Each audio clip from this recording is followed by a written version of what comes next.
Tribes, nomads, and settled communities. With the emergence of various groups, crafts, arts, and production activities changed. But the social life was not same everywhere because of difference in the society. The people were divided into four groups: high and low, and rich and poor. These groups were divided by Brahmins and were accepted by the kings. In the period of Delhi Sultans and Mughals, this difference grew further. A society tribe is a group of those people who did not follow the social rules and rituals prescribed by the Brahmins. They were also not divided into various unequal classes. All the members of the tribe were united by kinship bond. Many source of the livelihood of the tribes was agriculture or hunting as per the area in which they lived, by utilizing full natural resources of the area. Nomadic tribes are those people who move from one place to another place.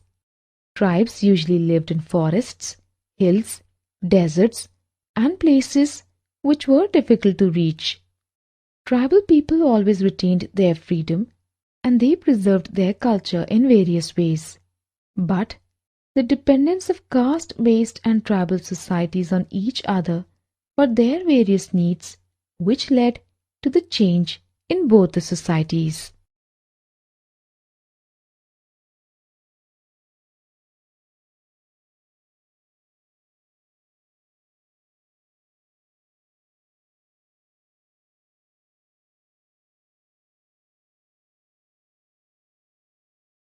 As the tribal people never retained any written record, so the travelers gave very scanty information about them. They passed their custom and culture through verbal communication, which was passed on from one generation to other generation. Some tribes were powerful and covered large parts of the territories, while the others were small, but they were found in every part of the subcontinent. In the 13th and 14th century, Khokar tribe of Punjab was very influential. After them, Gakhars became very important. The chief of Gakhars, Kamal Khan Gakhar, was made a Mansabdar by Emperor Akbar. Balochis were another large and powerful tribe in the northeast. They were further divided into many smaller clans under different chiefs. Gaddis were the tribe of western Himalaya. In the 12th century, in present-day Bihar and Jharkhand, Chior chiefdoms emerged. In 1591, Chiors were defeated by Akbar's general Raja Man Singh. In the northwest region, Balochi was the powerful tribe. They were internally divided into smaller clans under different chiefs. A clan is a group of families or households claiming descent from a common ancestor. Kolis, Berards, and various others were found in Maharashtra highlands and Karnataka. Kolis were also found in Gujarat. In the western and central India, Bhil tribe were found. By late 16th century, most of the Bhils settled as agriculturists or even zamindars. Many of them became hunter-gatherers. In Chhattisgarh, Madhya Pradesh, Maharashtra, and Andhra Pradesh, Goans were found in large numbers. Now let us learn how nomadic people lived and who they were. Nomads are wandering people who move from one place to another. Many of them are pastoralists who roam from one pasture to another with their flocks and herds. They often visit the same place every year. The nomadic pastoralists moved from one place to another, traveling large distance with their animals. They consume milk and other pastoral products. They also exchange wool, ghee, and other pastoral products with the agriculturists for grain, cloth, and other products. Banjaras were one of the most important trader nomads. They moved in caravan, and their caravan was termed as Tanda. Most of the time, they used to transport some material from one place to another. They were used by Sultan Alauddin Khilji to transport grains to the city market. They also transported food grains for the Mughal army soldiers during military campaigns. Many pastoral tribes sometimes sold animals, such as cattle and horse, to the prosperous people. They also entertained people by performing in different towns and villages for their livelihood. They also made rope, reeds, etc., and sold them in the market for their livelihood.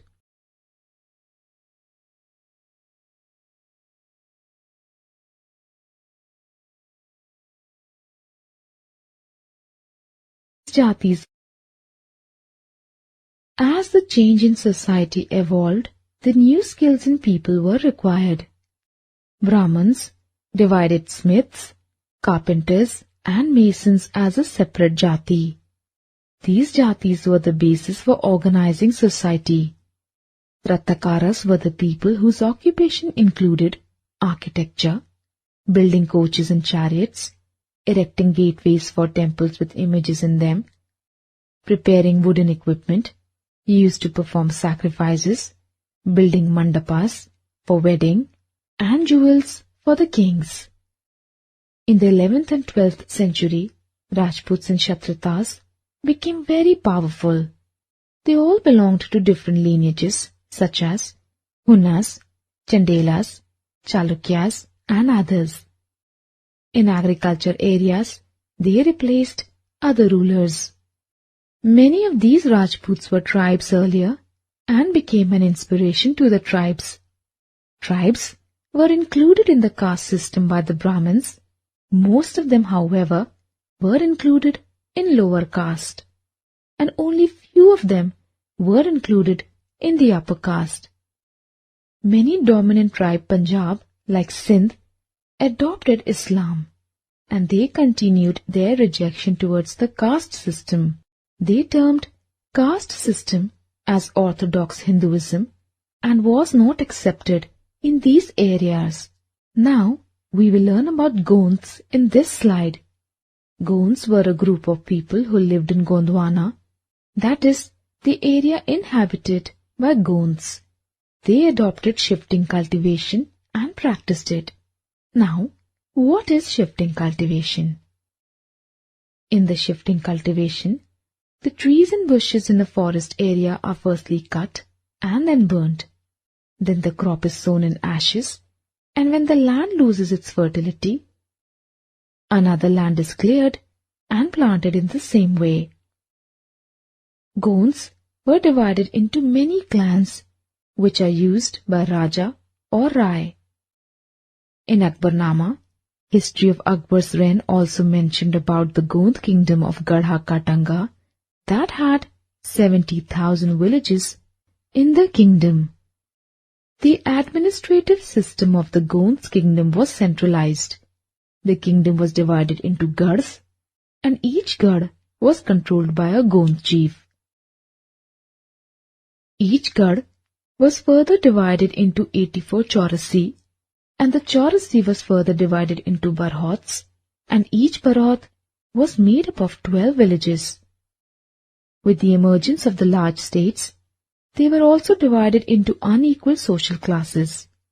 Brahmins became more influential as the Gond Rajas gave land grants. To Brahmins. Gond chiefs wanted to become a Rajput. Hence, Amandas, the Gond Raja of Gadha Katanga, assumed the title of Sangam Shah. His son, Dalpat, got married with the daughter of Salbahan, Durgavati, and the princess of Mahoba. Dalpat died in early age, but Rani Durgavati was very powerful and capable. She started to rule on behalf of a 5-year-old son, Bir Narayan. In 1565, Mughal forces under Asaf Khan attacked Gadha Katanga, and a strong opposition was shown by Rani Durgavati. But she was defeated, and she preferred to die rather than surrender. Her son also died fighting with Mughals. Gadha Katanga was a very rich state. They exported wild elephants to other kingdoms. When the Mughals defeated the Gonds, a huge booty of precious coins and elephants was captured by them. The rest part of the kingdom was then given to Bear Narayan's uncle Chandra Shah. Goan kingdom survived for some time more, but they became so weak and later on were defeated by Bandelas and Marathas.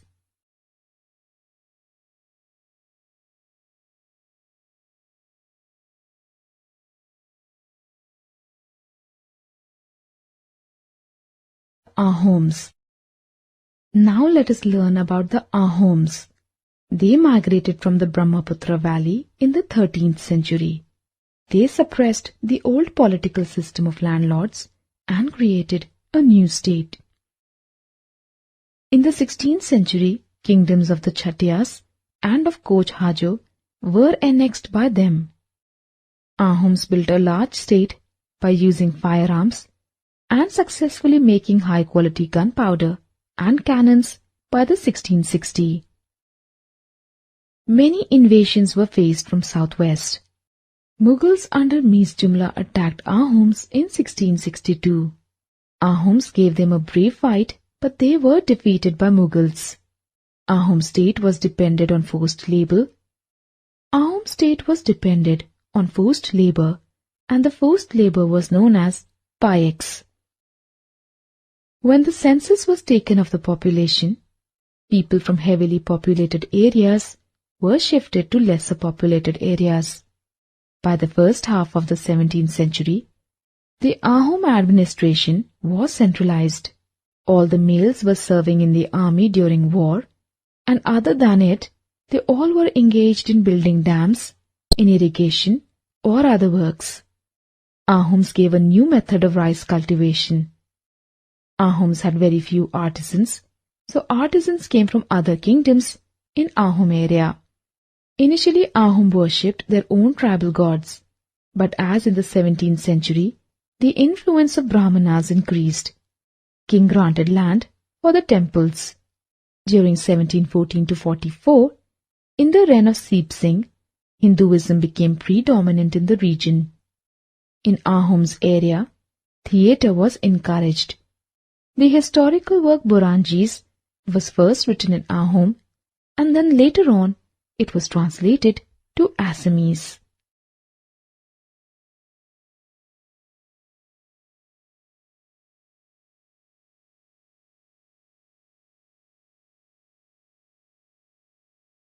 Absorption of tribals into general society.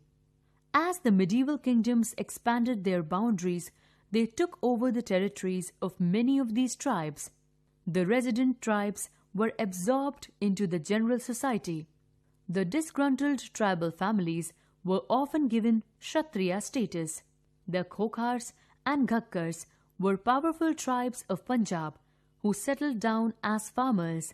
Some of their chiefs were given high administrative posts. For example, Akbar made the Ghakkar chief Kamal Khan Ghakkar a mansabdar. The absorption of the tribes was not always easy. Some hill tribes of the northwest resisted absorption. In many areas of present-day Bihar and Jharkhand, Chiro chiefdoms had emerged. Raja Man Singh, Akbar's famous general, attacked and defeated the Chiros in 1591. A large amount of booty was taken from them, but they were not entirely subdued.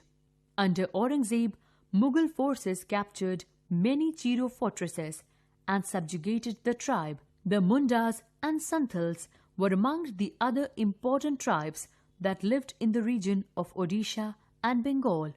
Maharashtra and Karnataka were home to Kolis, Berards, and numerous other tribes. Further south, there were large tribal populations of Koragas and Maravars. The large tribes of Bhils spread across western and central India. The Goans were found in great numbers across the present-day states of Chhattisgarh, Madhya Pradesh, Maharashtra, and Andhra Pradesh. The origin of Jats is tribal, and their early historical accounts show them as pastoral. They seem to have moved into Punjab from Sindh and abandoned pastoralism. Akbar's historian Badoni mentions them as being in the stage between pastoralism and agriculture. Jats of Punjab. Jats attained their political importance in the second half of the 17th century when there was a serious uprising of the Jats near Mathura under the leadership of Gokhla. In 1685, the Jats plundered Akbar's tomb in Sikandra, and fighting continued till Raja Bishan Singh of Amber stormed the Jat stronghold of Singhani and crushed them. However, the Jats managed to unite against the Mughal emperors and expanded their kingdom. The kingdom reached its peak under Surajmal, who captured Bharatpur and extended his kingdom around Mewar. Surajmal was appointed as the Faujdar of Mathura by the Mughals. The growth of Jat powers angered the Marathas, who wanted to subdue them. Surajmal defeated the Marathas and also Ahmad Shah Abdali, who attacked Jats. However, Surajmal met an untimely death as he was shot dead by Nazib-ud-Dawla, the Afghan vice-regent at Delhi. The Jat kingdom, through a tribal confederacy, did give a jolt to Mughal empire. They left an imprint of bravery, courage, and military diplomacy in history. Goans. The Goans are one of the largest and most well-known tribal communities in India. The name Gond is probably derived from Telugu word Konda, meaning hills. Thus, the name indicates the hilly region in which most of the Gonds live. In Madhya Pradesh, there was a small but powerful Gond kingdom until the 18th century. The Gonds, though predominantly Hindu, worshipped their own gods. The Gonds mainly practiced shifting cultivation. They also grew cereals and maintained animal husbandry. They belonged to the category of very large tribes like Santals and Bhils. However, much like the other tribals, the Gonds have suffered from increasing landlessness in the past 50 years.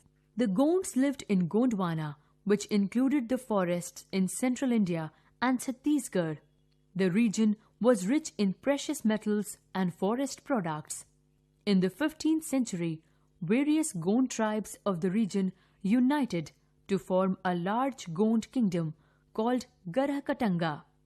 The Gonds came into close contact with the Rajputs, and some Gond chiefs were able to marry into Rajput families. Amandas, who was one of the earliest Gond kings, married his son Dalpat Shah to the Rajput princess Durgavati of Bundelkhand. However, Dalpat died young, leaving behind his queen and minor son Bir Narayan. Garhakatanga grew prosperous under the able leadership of Rani Durgavati, who ruled on behalf of Bir Narayan. Akbar's armies invaded Garhakatanga. Rani Durgavati bravely defended her kingdom, but killed herself when her defeat became certain. Her son also died fighting. The kingdom of Garhakatanga was known for its riches. The Mughals got a large booty of gold, silver, and elephants. Akbar expanded his province of Malwa by annexing parts of Garhakatanga. Later, the Gond territories were taken over by the Marathas, Ahoms. The Ahoms belonged to the Shan tribe of southern China and Southeast Asia. They are one of the main tribes in Assam in northeast India. It is believed that the name of Assam is derived from Ahom. They migrated into Brahmaputra Valley in the early 13th century. By the 16th century, they conquered the tribal kingdom of Kutiyas and won control over the entire eastern part and a section of the western part of the valley. At this time, the land in this region was controlled by non-tribal landlords called Bhutians. They were employed as officials by the Ahom rulers. The rulers of Bengal competed with the Ahoms for control over the Brahmaputra Valley. They took control of the western part of the valley. The Ahoms retained control over the eastern part. In the 17th century, the Ahoms bravely resisted the military expansion of the Mughals into their region. The British overthrew the Ahoms in the 19th century. The Ahoms lived in houses built of locally available material such as bamboo. Rice cultivation has the main occupation, and the food of the Ahom included rice, the meat of pig and fowls. The Ahom rulers maintained a workforce which played an important role during war and peace. Its members were called pikes, served as soldiers, and also built dams and roads. With the exception of nobles, nearly all males aged 15 to 60 years had to do compulsory public service. All land under rice cultivation belonged to the state. Every pike was given a certain amount of this land to cultivate. Although Ahoms descended from the Buddhists' Shan tribe, they were not Buddhist. They worshipped tribal gods, though some Ahom rulers adopted Hinduism. Chukapha, the first Ahom king, brought an idol of the deity which has been regarded as the main deity of the Ahoms. Most of the Ahoms strictly follow Hindu customs and beliefs. The Ahom kings built temples for Hindu deities like Vaishnavite temple. Even though Ahoms built Hindu temples, they continued to worship their own tribal gods. They also used their tribal language along with Assamese and followed their tribal customs. Trivia: Bhils are the largest tribe of South Asia. This Indian tribe is mentioned even in epics like the Ramayana and the Mahabharata. Shabri, who offered Bed to Lord Ram, is said to belong to this tribe. Trivia: In Andhra Pradesh, there are about 33 kinds of tribes. Important among these are Goans, Kolamis, Valmikis, Bhagats, Jatayus, Gadahas, and Chenchus, etc. They are spread along the Deccan Plateau and the rivers Krishna and Godavari.